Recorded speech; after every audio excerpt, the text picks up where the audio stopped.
Ladies, gentlemen, if I may have your attention, please, we're ready to begin the first panel, which is dedicated to smart and sustainable living.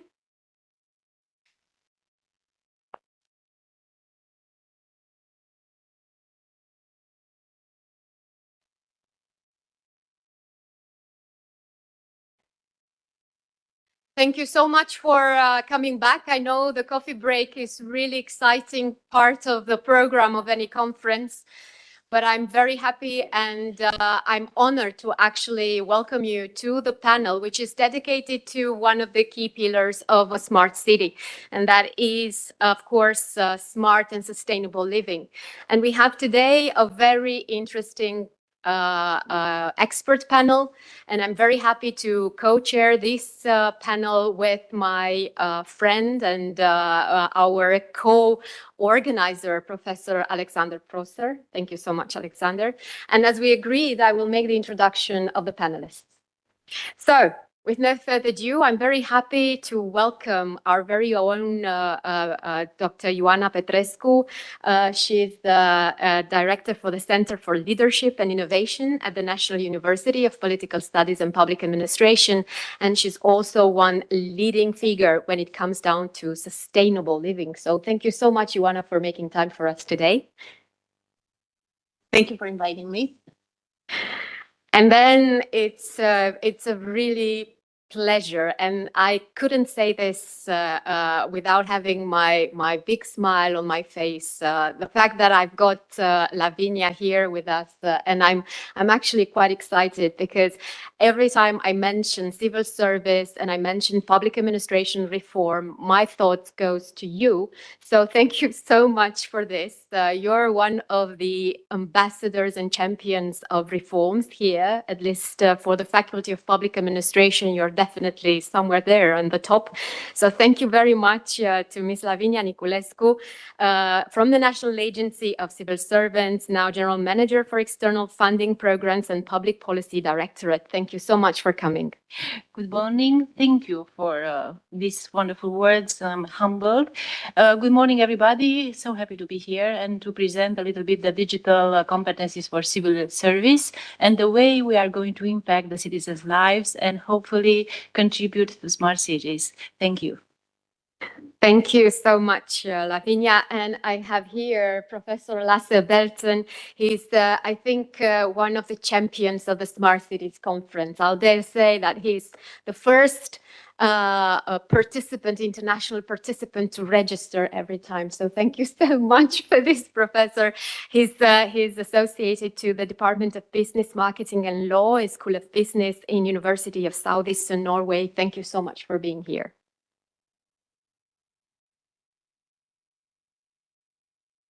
It's always a pleasure to be back here in Bucharest. And I'm also very happy to welcome our very own professor also, but now he's in his capacity as president of the Romanian Association for Smart Cities, Mr. Eduard Dumitrașcu. How are you, Eduard? I'm good. Our cities are good. Thank you so much for your kind word and for the invitation. Congratulations, Cătălin. Congratulations, SNSPA team for this great event. More than 10 years. Cătălin, where are you? More than 10 years. A lot of smart city projects in Romania. Thank you so much. Indeed, we are reaching out a milestone there with our Smart Cities Conference, and it is indeed one of the greatest events that we at the Faculty of Public Administration have. Although it started little, as Cătălin mentioned in the keynote address, here we are.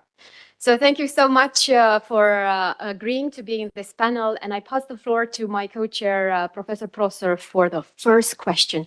This is how it's going to be. We will ask some questions and then all participants are invited to jump in. So we don't really have a script, but we really love to have your ideas. And this will definitely enrich the conversation. As we do have academics, we have members of the media, we have members of the business environment here.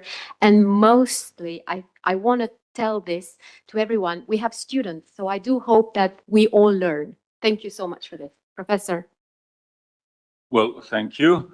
The first question actually links up with something that has already been said by quite a number of speakers in the initial session. Smart living, like so many other things, usually focus on technology and the technological feasibility.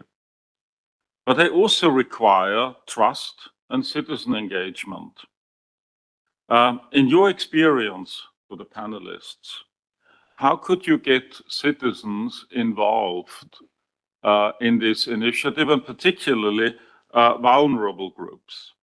And how can you get these groups involved and on board?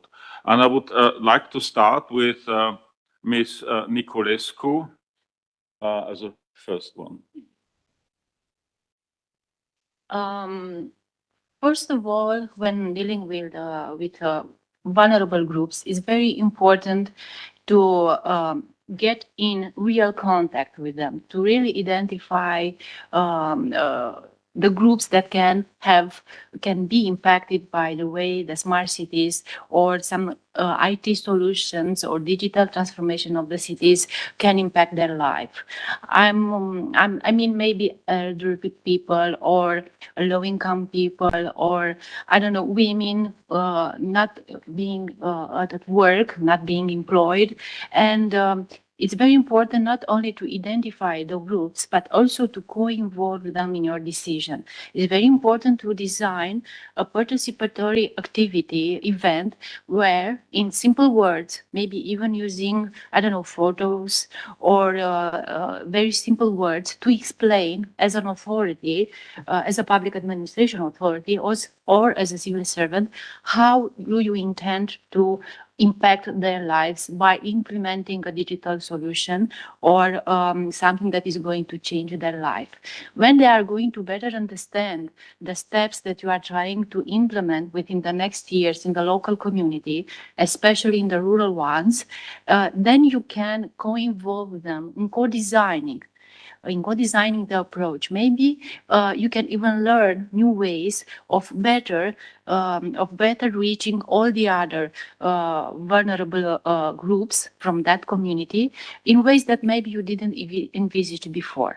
So communicate, co-involved, co-design, and try to translate, to facilitate the way the information of a technical project can be better understood by the local community. Thank you. Maybe a follow-up question. Considering the education of civil servants, would you see, and how would you see how that could reflect on the education of future leaders in the public service? Actually, it comes right on our actual agenda. Right now in Romania, thanks to the ANFP, this is European funding that have hugely impacted our life. We, as a National Agency of Civil Service, identified educational gaps within the digital skills of the civil servants, both at the national and the local or rural level. So we did design an interesting and national program in training them in these digital competencies. The program was aligned with DCOMP 5, with DCOMP 2.2 at level 5 at least, and it was implemented and it's ongoing right now along with the University of La Zaragoza. The number of civil servants that we trained during the last year and a half is 30,000 civil servants from rural communities to the ministries in Bucharest. And they were trained starting with cybersecurity, backup office, statistics, how to develop a platform or an online service. So a lot of training modules that help us capacitate their digital level and to overcome a little bit the gap. Also, we had to develop a special program meant to develop the leaders' capacity to be involved in digital transformation of the public institution.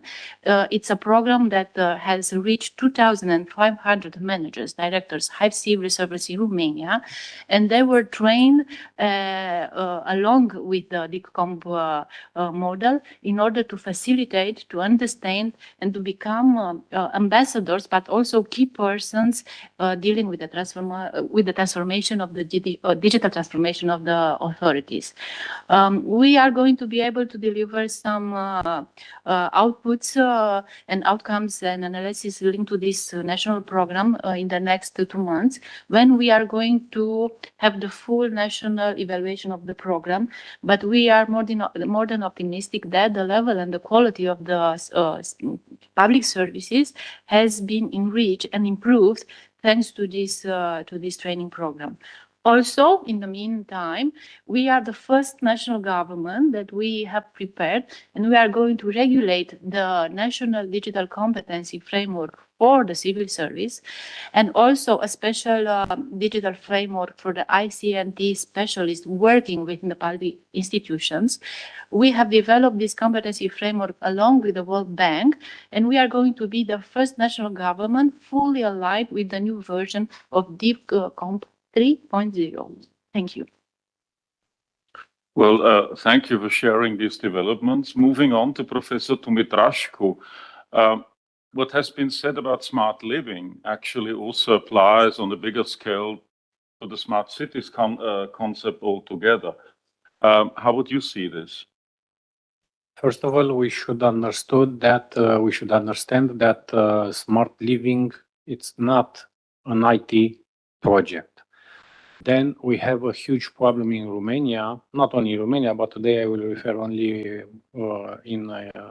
only what is happening in Romania. We have a huge gap between local and central governments and civil society. We love European money, we love European funds. Okay, this is a very good way to promote our projects and to make these projects to happen. But also we should understood that not every time all the projects are good or could be copied in our communities. We should connect more with our communities. We should connect more with our civil society. And we have some gaps from east to west, from north to south. And you already hear the opinion that we have also another huge gap between rural and urban. This is a reality in Romania. We have some very strong regional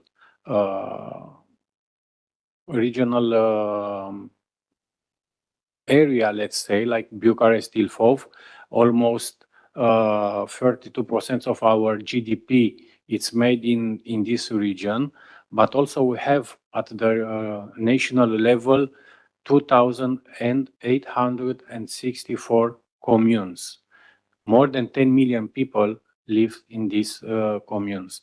So if we want to do smart city, if we want to talk about a smart nation, if we want to integrate smart living concept and projects in our communities, we should connect at the grassroots with the communities. This is what we are doing from 2015-2016. We have almost 10 years of experience. We have more than 200 different counties, cities, different ministries, members in our association, more than 250 different technology partners, but it's not enough. It's not enough because we have another problem. Every time from 4 years to 4 years, when we have a local election, all the previous strategies, projects should start again. All the previous strategy, it's not good. I'm the new mayor. I know better what is good for my communities. So, like first conclusion, we should connect with the communities. We should start to use our strategy for long term, and also we should start to use European money for the people, not for the technical equipments. Thank you. Well, thank you.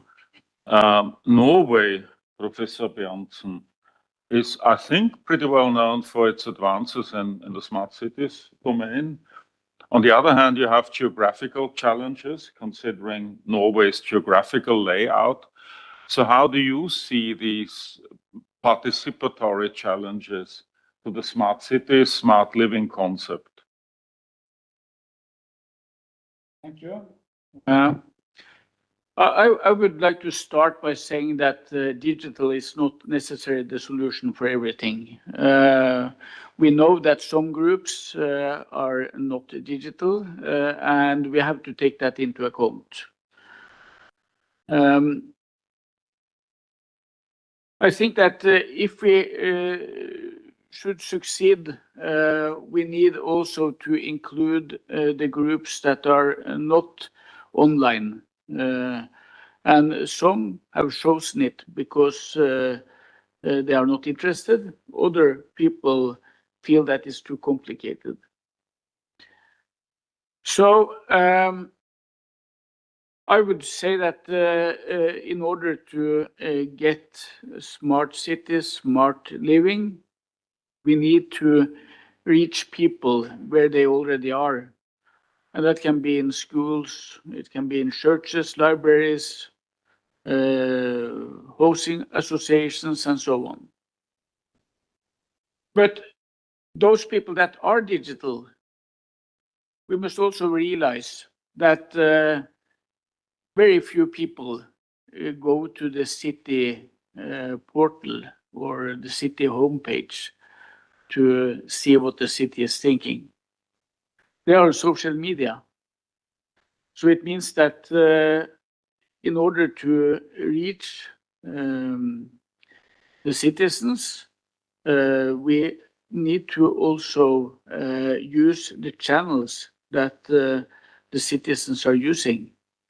And it's basically two channels that everyone is using. It's social media, and it's also the news sites.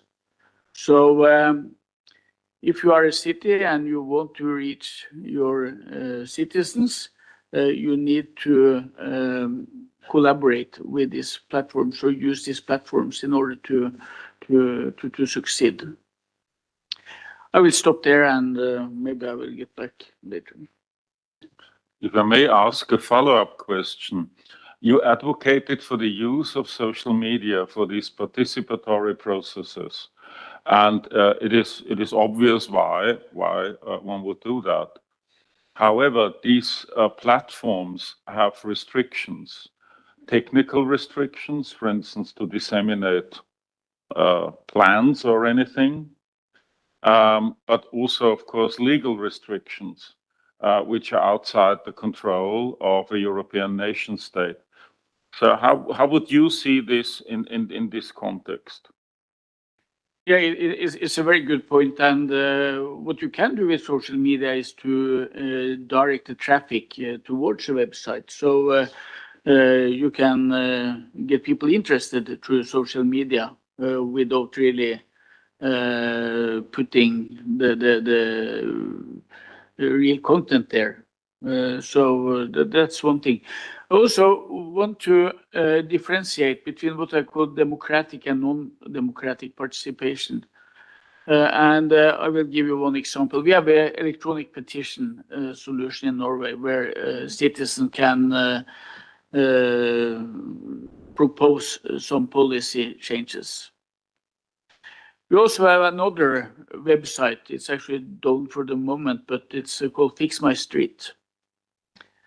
And this is a place where people can report on missing light bulbs in the street lights or potholes in the roads and garbage put in the streets. And I would like to just let you think for a moment. How many do you think use the e-petition platform compared to the Fix My Street platform? I have the answer. It's 10 times more that use Fix My Street. And they participate in getting the society better by fixing things. But they are not really interested in the political processes. But when they can help the community and help themselves about fixing small problems, they participate. That is also something that I think matters. Well, thank you for these insights. Professor Petrescu, as a professor at SNSPA, you have the broad overview of what is going on. In terms of these participatory processes, where are we? Are we at the beginning? Is it developing quite nicely? Have we achieved maturity? So where are we in this development? Thank you very much. I'm actually running a center called the Center for Leadership and Innovation at SNSPA. But I like to put two hats on to answer your question. One is the one of an economist, and the other one is the one of an NGO leader, because I also run a green NGO, which is called Pur și Simplu Verde, and we have a lot of projects in cooperation with lots of other countries and NGOs and research institutions in other countries, where we do exactly this sort of stakeholder engagement and co-creation with different categories. And what I learned from our own experience in doing this type of projects is that vulnerable groups would participate, but there are some economic costs to them to participating, and the economic costs to them can be varied depending on the vulnerable group we're talking about. If it's a single mother, she wouldn't have where to leave her child when it comes to this workshop and co-creation and then consultation. If it's an old elderly person, might have difficulties with mobility and actually reaching the place where we're doing the workshop. If it's a person who has, I don't know, like 2 jobs, then, you know, it's an economic cost of losing those hourly pay when it's coming to do consultation with us. And so really understanding the needs of every single vulnerable group that you might want to bring in helps you to really come with micro incentives for them to actually participate into the workshop or consultation. And so that can vary from actually offering daycare for the children, for mothers or women that you want to invite to the workshops. And we have to keep in mind that these workshops, usually they're not half an hour, they're maybe 3 hours. So this is an issue for someone with small children, or small payment for people who might lose like an hour or 2 of work, or transportation for elderly people. So having that in mind when you create your target population that you want to bring into the co-creation workshop goes a long way. And you find out that people might be interested if you really understand their needs. And it is very helpful to really understand their needs when you're creating these systems, because we're not going to co-create with them, you know, the IT solution, but all of these smart living policies are much more than just the IT system, right? It's how you're helping and what they need to be helped with and what needs they have. So I would say that. And then to answer your specific question that you asked, I think we are at the very beginning of understanding of how to bring people in for consultations. And we have in Romania at least this idea that consultation would mean we already created this solution, this policy, it's written, right? And we invite a bunch of people and we read them to them, or maybe we send them a day beforehand to read them, and then we take some notes. This is not co-creation, this is sort of editing the lifestyle. So we need to understand that co-creation really needs it's a lot of work. It's as Alma, the previous speaker, mentioned, understanding the language, the needs of the people you're working with, and so I think we have a lot to learn about this process. But I don't think we can really develop to be a full democracy if we don't learn how to involve all the citizens in these very important decisions that will eventually really affect them. So smart living solutions is an example that will affect all the citizens. Well, thank you for your insight. My take is the concepts are there, but we still have a lot of things to do and a lot of things to learn. And here I would pass the floor to Professor Iancu. Thank you so much. And actually, this really comes very well for the next question we've prepared, because we see an increasingly more digital services around us. And I think one of the key questions is what happens with all those communities that do not have the same access to resources. They don't have the same administrative capacity to deal with these services. So I would kindly ask the panelists here, what do you think could be changed or strengthened in order to ensure, that when it comes down to digitalization, this becomes, like a real support for citizens, including those that are in rural or in vulnerable areas. And I'm thinking here also that we could talk about ethics, we could talk about transparency, we could talk about, I don't know, administrative capacity or training. So who wants to come first? Lavinia? Yes, I think it's very important for the local public administration that usually is made up of civil servants to have a huge capacity to be aware of the local community needs, to be part of that local community, and of course to cope with all the challenges while working and hopefully living in that community as a civil servant. But not only as a civil servant, as a local politician also, you have to have this capacity of stewardship and leading the transformation of the local community in a smart community. Of course, while implementing digital solutions, you have to be aware that not everybody is going to be on board right away. But implementing a digital solution will help at least a large part of the population to be able to benefit of this improved quality local public services. And then you have the time, or you have more time as a local worker, as a local civil servant, even as a politician, to go there within the community and be the one that explains to the local community, to the elderly people, to, I don't know, the Roma community, to young people and still unemployed, the political policy that you want to put in place in order to develop a part or the whole metrics of smart cities.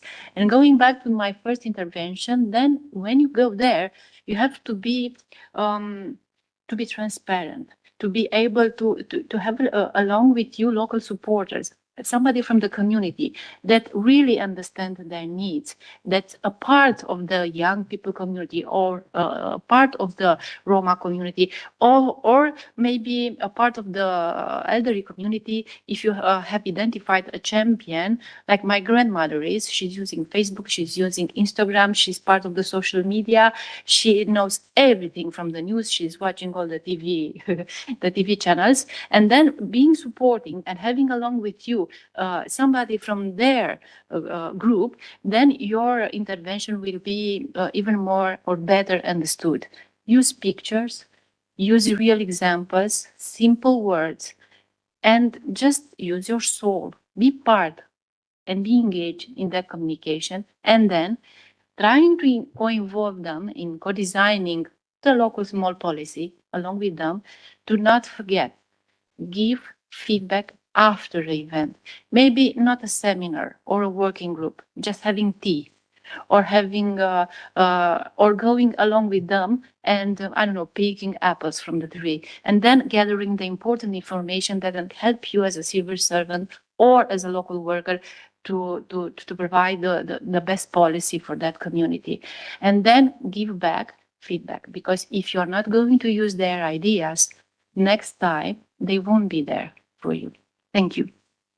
Lavinia, thank you so much. This is really inspiring, but I must ask you, do we have this kind of civil servant? I mean, where are they trained? Are they trained here? Where is this passion coming from? Because that what you say is so wonderful, but do we have them?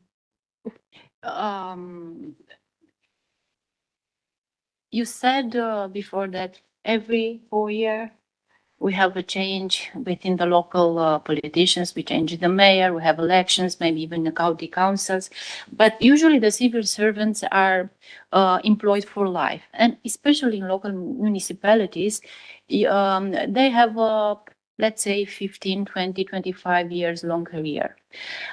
Yes, we do have those kind of people. Maybe they are not very put into light, because usually the politicians are on TV and they are speaking about their local policies and training. There are a lot of training programs. Going back, I was just giving a survey and evaluate our last 14 years of intervention as a national service agency. We have delivered and provided training programs and certification for almost 70,000 different civil servants, not only in digital skills, but also in project management, social care, well-being. We are trying to develop now more and more coaching and mentoring programs along with the National Institute of Administration. But I really think that they need more support to be more and better understood by those who usually take the decisions. Right now, we have different initiatives like a gala where we first have an overview of the best practices within the local communities, and then we have this gala where we put on the front of the government and all the other participants the best practices. Also, Romania has for a number of years won the European Public Sector Award with local communities projects, and we are trying to keep them involved. But more than that, is having the right person in the right place. I'm going to have 25 years next year of career as a civil servant in Romania. And I started in a local municipality in 2001, 2002, right after graduating the university. And nobody helped me in practice how to be better integrated within the local community life, or nobody was there to guide me, do that.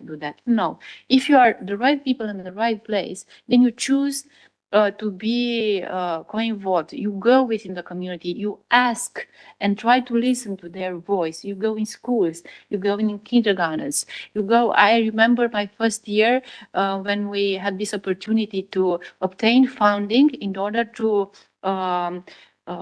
improve the quality of a local road by obtaining funding from Bucharest. I was in a local community in Hunedoara, and I went there with boots on, because it was impossible to go by car, to see the challenges that the local community went through by not having the right appropriate road in order to have access to, I don't know, fire inspection, or if they want their kids to go to school. They went to school, they were going to school 20 years ago on foot for 15, 20 kilometers.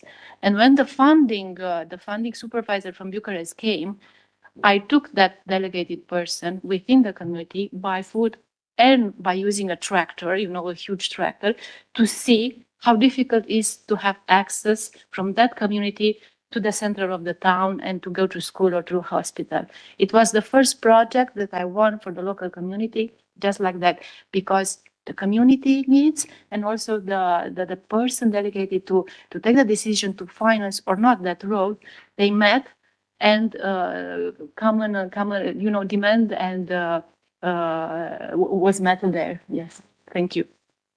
Thank you so much, Lavinia, because this also makes me, I very much appreciate, to see how, other panelists would also reflect on this type of education, on empathy, and on actually engaging, real engagement of community, in the policy making. And we will have actually a panel dedicated to education and, connecting education to communities. So thank you so much for raising that one. Professor Lasse Berntzen, you also have a thought. Yes, some years ago, actually it's a story behind this. I was writing a paper on smart city characteristics, and this was in the summer. And at that time, the Norwegian television were traveling around the country, stopping at the small places and having discussions with people. And in this particular day, my rector was in one of these small places, so I had to listen to it. And then the people started talking about the quality of life by staying in these rural communities. And I was there with my list of characteristics about smart cities. And they said, okay, it's easy to get in touch with the politicians. We have all the things that you need in order to live a good life.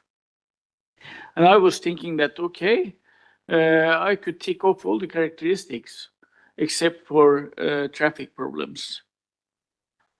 So it ended up with a paper that was titled "Smart Cities, Smart Places, Does Size Matter?" And of course, the situation may be different in Norway from Romania, but if you are in a rural place, then technology is much more important than if you live in the city, because in the city you can go to the next office, it's around the corner. But if you live like 1 hour or 2 hours away from the city, then technology has a much larger role in the daily life, because you use all the digital services because you don't want to travel 1 hour or 2 hours to get some service. This, in order to achieve this, we need something. We need some infrastructure. It means that in Norway, the government put a lot of efforts into establishing broadband services across the country. That's important. And you also need access to technology. Most people, they have access to technology today, either as mobile or a laptop or a computer. So, but then we also need accessibility. So we also need to take care of those groups that have some kind of impairments, and we need education and training. And we need also some regulatory things like freedom of speech, right to privacy, that kind of things, the regulatory things. And we need some technology to handle this identity, anonymity, privacy things. And all these things are important in order to get trust in the digital services. So that was my take on this. I think that this rural versus the city, I think it's much easier to be in the city in many ways. When you are in the rural areas, I think digital is very good. But as I said, there may be demographic differences between Romania and Norway, and we have quite high, also in the rural areas, quite high education level. So that's one thing. Thank you. And let me remind you that in the room here now with us, and I'm sure that online there are even more diverse, audience, but we have people coming from Portugal, from Bulgaria, from Lithuania, from Austria, from Germany. So I'm guessing that, at some point we do have a lot of things that represent challenges between rural and urban, but I guess everyone can take back and reflect on these differences and the challenges that they pose for us. Ioana, I don't know, you also work with a lot of local governments, and you go there on the field. How does it feel? How is it at the grassroots, and how do you feel this? What could we be done more? Yes. So that's a very good question. And I also worked in Hunedoara, and there are places they have no internet whatsoever. So there are those cases. I'm finishing a book now, which is going to come out at Emerald Publishing next year, I'm hoping, and it's called Adolescent Democracies, a Former Finance Minister Guide to Policy Making. And I'm guessing there are a lot of adolescent democracy representatives here. That would be not Norway. Norway is a full democracy, but so we have a number of things in common, but these discrepancies between rural and urban are really huge. And actually, in my experience in Romania, in smaller towns and in villages, they do not have the resources to hire a good IT person, and not even to take care of existing infrastructure that they already got. So let's say that we already found funding, and we gave some sort of fancy digital system to the school, to the city hall. They have it, but then they at the first thing going wrong, they don't know what to do with it. They absolutely cannot hire like all the people they would need to take care of the system. And so that's a huge problem. It's a huge problem for most smaller places in Romania. And so I think a solution that could be generalized from other countries that did something similar, like US or France, is actually have like a core of let's say, digital public service corps, let's call it, of maybe young people who are hired by the government, and they're paid sort of central government salaries, because you can't really hire like a good digital experts with salaries at the level of a rural city hall.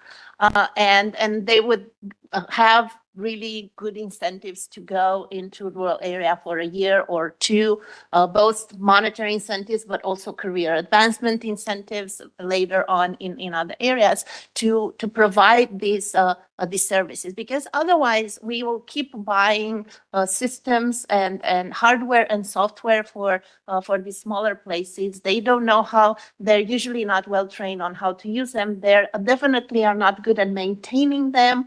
And in the end, they're going to, at the smallest problem, they're going to stay locked in a room and not being used. These things happen all the time.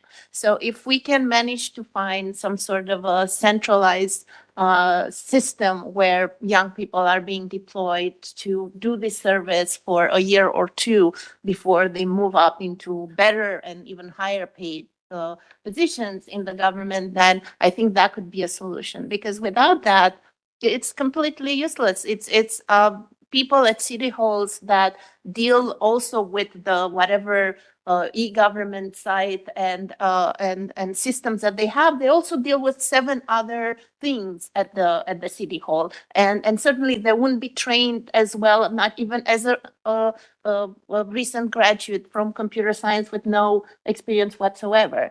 And so a solution needs to be found, because these two are complementary. It's not enough to have the hardware and the software there and not have at least one person in the county or in the area to deal with this. We had this discussion actually in Hunedoara a few years back, because we were thinking on how to create a system within every single local library that they have in Hunedoara to provide it with computers and different types of facilities for people to access different type of digital goods and services.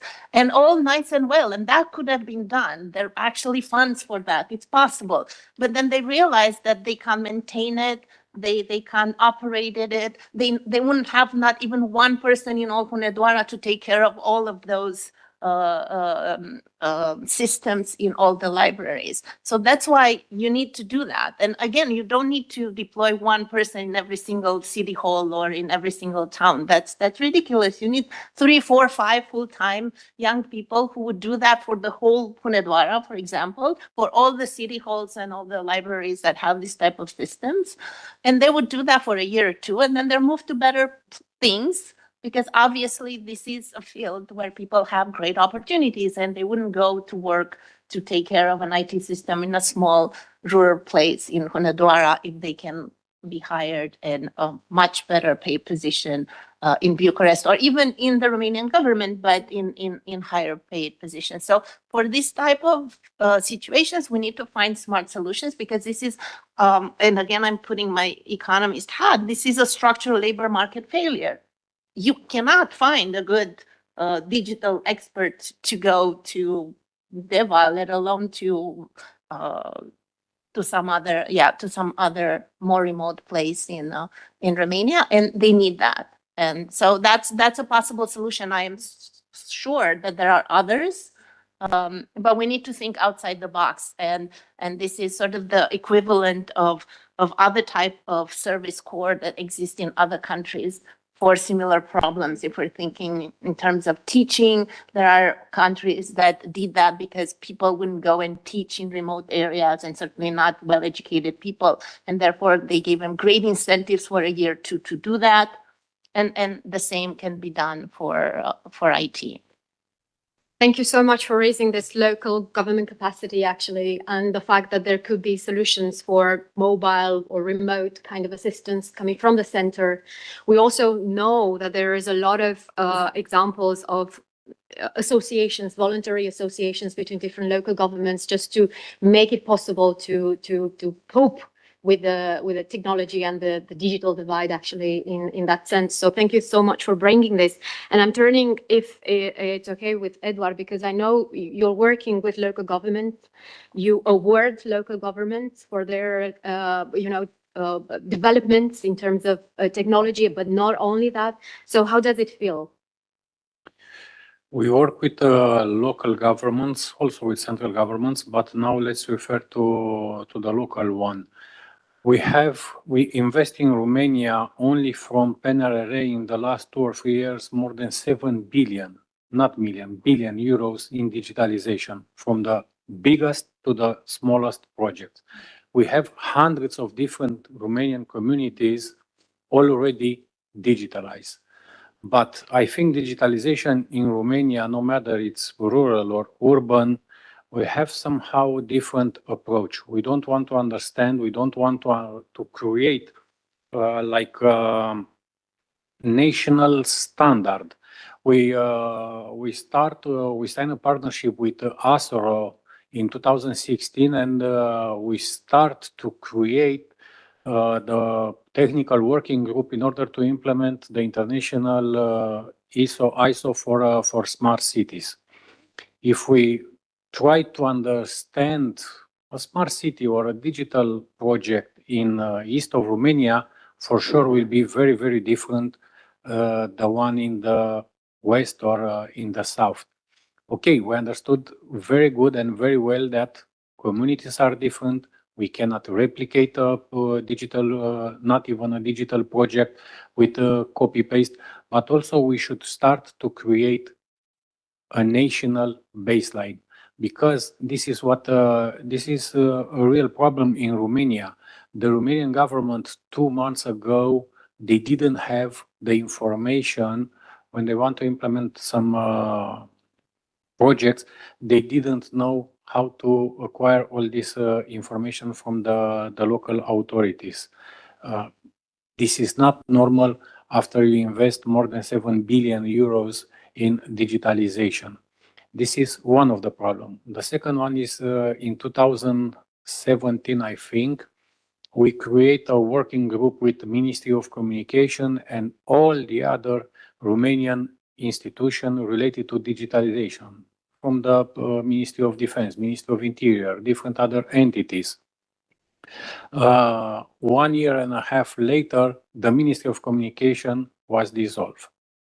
Then in 2020, the pandemic was here. Then 2 years after, in 2022, we start with the Ministry of Digitalization, because for a very short period of time, we have a Ministry of Digitalization in Romania. We start to create the same national strategy for digitalization. 1 year and a half, the Ministry of Digitalization was dissolved. But we are still here. after 10 years, we have we develop a resilient in working with public institution, but also we have to understand that the money, it's not the only problem.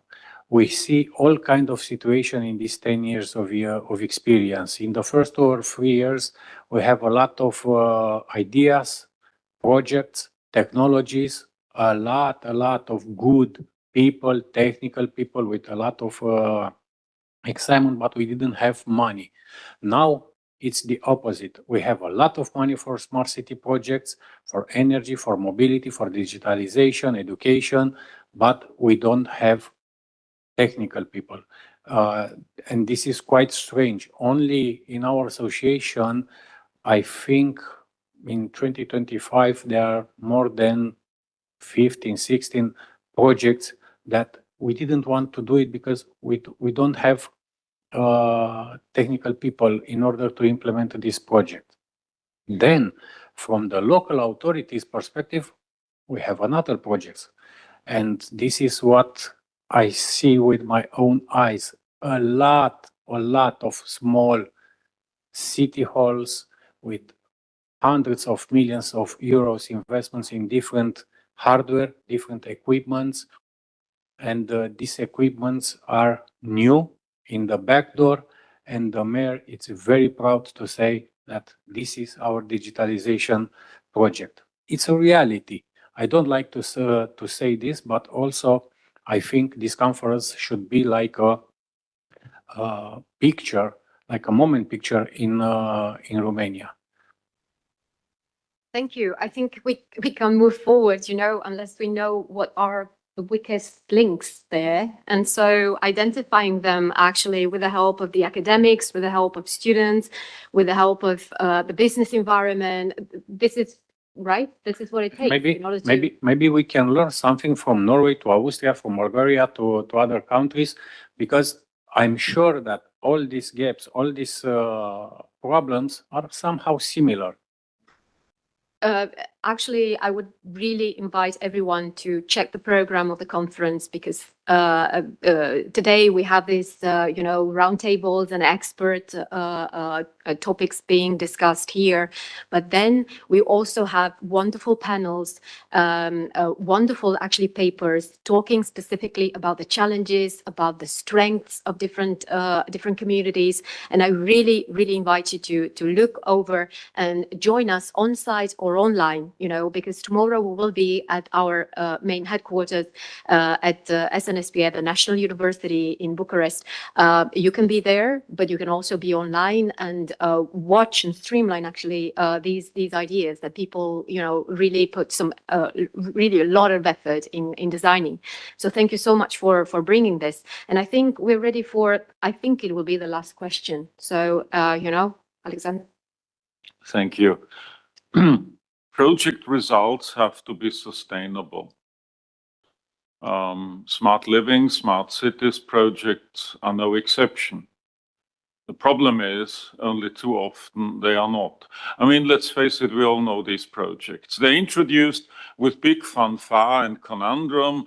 Politicians show up metaphorically cutting the red ribbon, and then a year after, nobody talks about it anymore. Nobody uses it anymore. It's a trace in the sand of time. How do we make smart cities and smart living projects sustainable? Me, as a free market liberal, I would say we have to follow demand. Because if there is demand, using a market mechanism, then at least we have a better chance of creating something sustainable than otherwise. Somebody who is not so much given to free market liberalism may say, no, we need a strong government. We need strong governance and control. So which way to go? That would be my question here. And I would like to first ask Ms. Niculescu. Excellent question. How can we be sustainable? How can we provide this long life for our beloved projects? I was remembering how 20 years ago, and this, I don't know, it's a funny, but it's a sad story also. They developed within our local community of Eduard a special tailored project, EU funded, in order to train miners, 45, 50 years old, while the mines were closed, to be competitive on the work area, and they trained them in order to work with computers. Imagine my father, after 25 or 30 years working in the mine, he was trained in order to find a new job 20 years ago in, I don't know, typing something on the computer or trying to develop, I don't know what kind of idea, maybe artificial intelligence back then.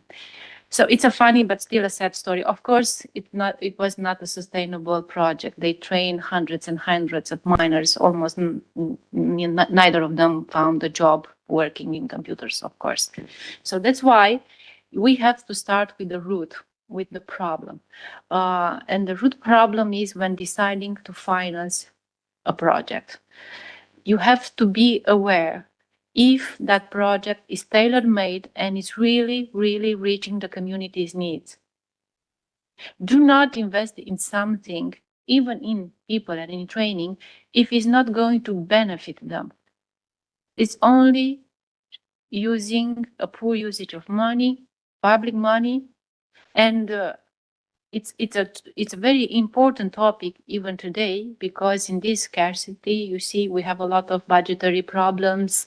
Every country has to cope with the economic crisis, with the war being here so near to us, with everything starting from energy and to environment being, as I can see even on TV, a challenge for the local and for the central institutions.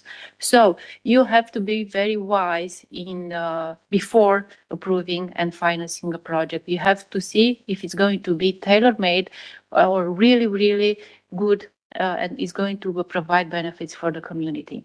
Then, because we were talking about digital divide, let me say that we have another interesting story here in Romania. We can talk about digital divide between different institutions. Everybody has developed IT solutions, but as a silo, they are not interconnected. A lot of human money from those 7 billions invested within the Ministry of Finance or the Ministry of Interior or the Ministry of Digitalization. I was not for until a month ago, a month and a half, I was General Secretary of the Ministry of Digitalization, Economy, Tourism, and I was shocked when I went there to see that the Ministry of Digitalization in Romania is still working with paper. Everything on paper. So how can you be efficient? How can you be a role model for the local community, you as a ministry, if you're working everything on paper? How can you be smart? How can you smartly develop a society if you just give money away, but you do not have a strategy from the beginning? We in Romania, in a working group, and it was led by the government, we have developed the National Strategy of Innovation. It's still not approved. It's still not approved. And it could be a very solid baseline for the next financing period, but it's still not approved by the Romanian government. So poor investment is if I was the Prime Minister and I was thinking, or the Minister of Finance, as a businessman, I would never finance projects that are not interlinked, that are not convergent with this, with a strategy, and that are only I don't know, pipelines for using the money, but not in the right way. Thank you.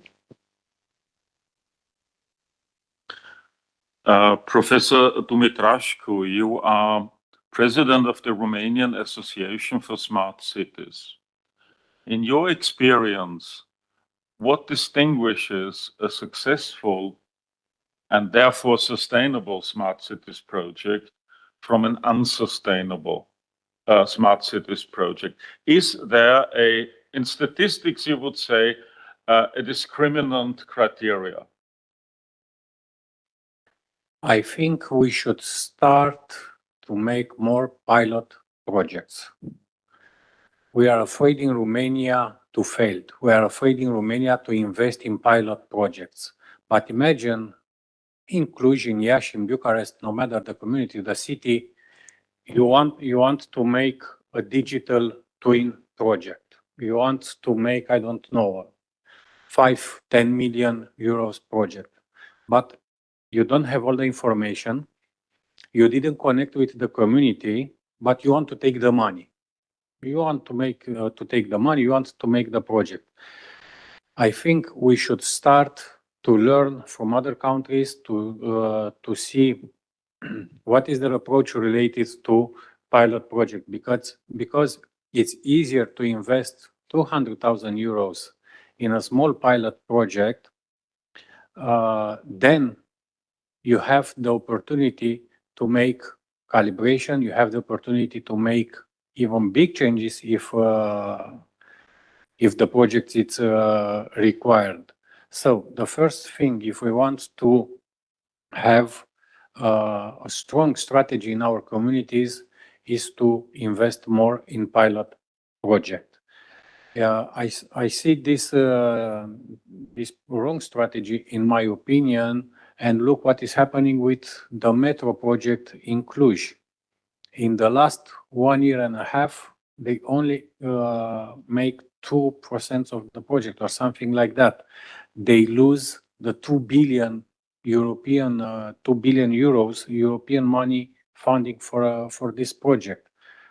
I don't see for the moment any solution for this project. So we should start to invest in energy pilot projects, in education. I mentioned earlier that we invest in digitalization. We have in Romania around 7,000 schools, from kindergarten to universities. I think it's around 7,000. Only in the last 2 years, we invest in almost 3,000 public schools, billions of euros in technologies. We didn't invest in the curricula. We didn't invest enough, in my opinion, in training programs for teachers, but we have a lot of gadgets, a lot of technologies, which is very good. We need these technologies, but also we should start to integrate these projects into our communities.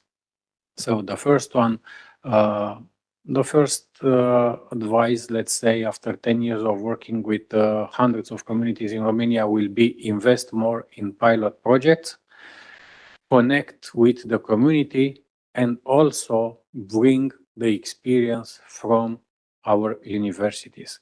We have very, very big universities in all our region, and also we should create. And this is what I like the most in Cluj, is they managed to create a very beautiful ecosystem related to universities, startups, communities. This is what we should do more, because we create somehow an organic needs of our projects. If we connect our smart living, smart city projects with the communities, startups, local authorities, then we have maybe 99 chance to have a very good smart city project. Well, thank you. I would like to pick up, Professor Petrescu, on something that was said here. Wouldn't these requirements actually in turn require the inclusion of things into a public sector education that you would not have seen as part of a public sector education in the past? For instance, establishing a business plan. I mean, that's something that comes natural to somebody with a training in business. You have an idea, establish a business plan. Business plan in this context means, what are my assumptions about usage? Are they realistic? What are the scenarios? So something a business person would quite normally do. And then in the execution, project management. In my experience, if you really want to sink money in projects big time, then it's in project management, and project management failures, then you sink the most money the fastest. What bearing would that have on the education of future public sector leaders? Would they have to be educated in things that you would normally not have considered part of a public sector education? Let me answer that. I'm actually not teaching at this university. I'm just running a research center, but I used to teach at the University of Maryland at the School of Public Policy, and we would be teaching that as well. But you know what we were not teaching, and I think it's probably not taught in Romania either, but Diana could contradict me. It's system thinking for people in the public sector, because we're talking here about smart city solutions, right? And I think we all agree that this is not just an IT project, right? This is something far more complicated. This is a system problem, because in such a project, you have transport, energy, environment, social services, procurement, data governance, budgeting, all of it, right? This is not just some guy writing a code. So because we have only specialists in particular areas in the public sector in Romania, and actually that's probably true in many countries, and not people who understand systems problems, then that's why you end up picking up these projects that end up not being sustainable.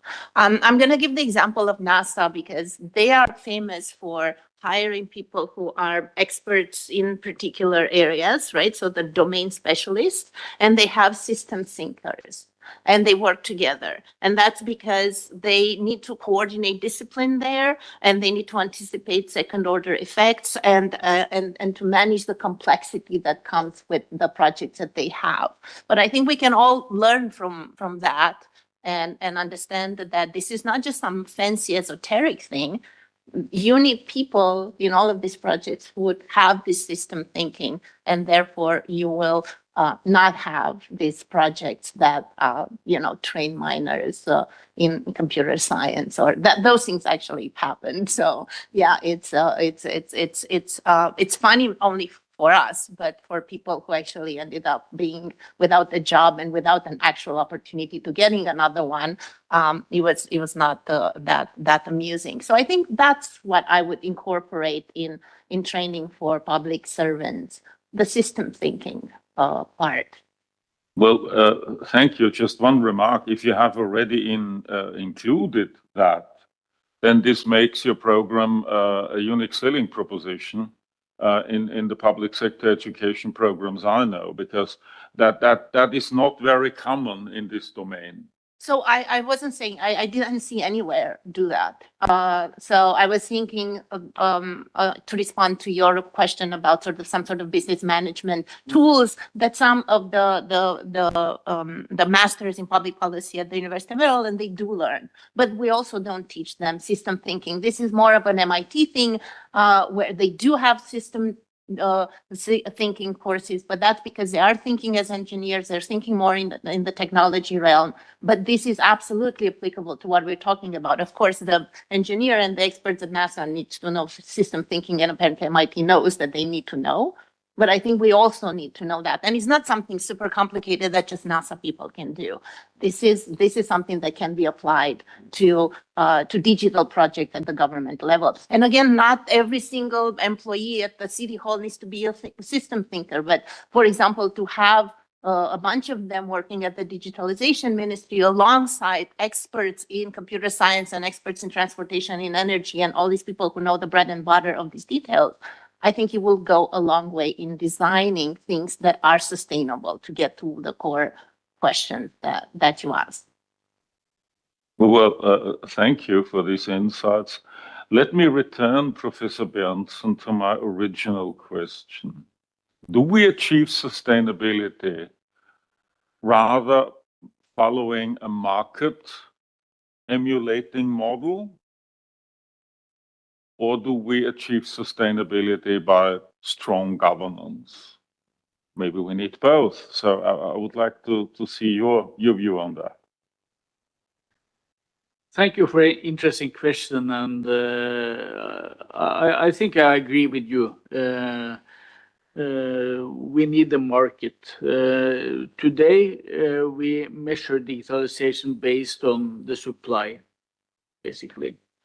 So if you look at these benchmarks, they say, how many services do you have? And not how many users of the service. It's more about the number of services. We need to focus on the demand. That's a good point. But I also think that it needs to have some governance. Like all projects should be evaluated based on a sustainability plan. Who will take care of the project after the project ends? Either we need some long-term financing or someone saying that they will take responsibility. We had some problems in Norway, and I'm kind of our municipalities are quite autonomous. It means that they can buy whatever they want, and that's a problem because we have solutions that are like 250 municipalities have different solutions for things. Something happened a few years ago because then the Confederation of Norwegian Municipalities, they decided to get together and work together on developing systems. And now it's much better because we now have interoperability between the different systems in a much larger degree than before. I made like 15 years ago, I made a report about the portals used by the municipalities, and it was basically 15 different vendors supplying these kind of things. It's not a good way of being effective. Today, it's a couple of different vendors that dominate the market, and that's much better because it's you can concentrate efforts. Also, we teach students about how to make this kind of solutions, and what we focus on is something called lean startup methodology. And it means that we start with a simple product that solves the basic problem. And then we expand based on user demand. The opposite is that you put some programmers and they put in all the functionality that can be found. And in the end, you end up with a very complex system that is not really useful. I have a smartphone. I use maybe 10% of the functionality on the smartphone when you think about it. So making simple solutions is a very good strategy. And then just expand when the users ask for things, and not because the programmer got an idea about what the user should do. That is part of the problem. We also say that I have followed the IT cluster in Cluj. They also have one in Sibiu, and it's a very good community working together on solving problems, including universities and businesses and also municipalities and cities. So this kind of collaboration is necessary in order to create sustainable projects. I think I stop there. Well, thank you for these insights. Just allow me a concluding remark. I would fully subscribe to the notion of this iterative approach. Create a base system that satisfies the base services, the base demand, and then see where demand, and not just supply, demand, then actually takes you. I think this is a way to avoid at least the worst pitfalls of them all. And with that, I would like to give the floor back to my colleague. Thank you so much for this. I think, and I've noted some things here about everything that was said. And I think one of the key lessons from this panel is that digital services actually succeed only when actually people remain at the center of the process. Market solution can accelerate innovation, that's for sure. Yet we need coordination among different initiatives, whether technological or not. Otherwise, we risk actually deepening inequality. And I think, again, every speaker here reminded us that inclusion must be there. We must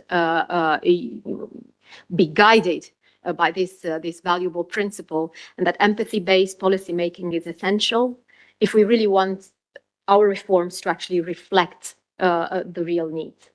And by approaching this human centric or combine, with systems thinking, institution can actually correctly address problems and hopefully, actually strengthen the sustainability of this project. So in short, I think one of the key conclusions today, but I'm sure you have your own, digital transformation works best when it connects solutions and empowers communities and keeps humanity at the heart of innovation. And I think these are not big words. You will see them researched. And I strongly encourage you to look again over the program of our conferences, see the panels online and on site, and connect these ideas with the ones that are being, researched by our colleagues in different or multiple research centers in different universities and for different communities. Maybe we will reach the same conclusion at the end of this conference, and maybe with this, moving forward, we'll feel more eager to engage in conversations with the policymakers that we know. Thank you so much to all panelists, and thank you very much to the audience for your participation. I really hope this was an entertaining, panel, and also, a fruitful one for your own ideas. And I'm looking here to students. Maybe you have some ideas, for your final projects already underlined there.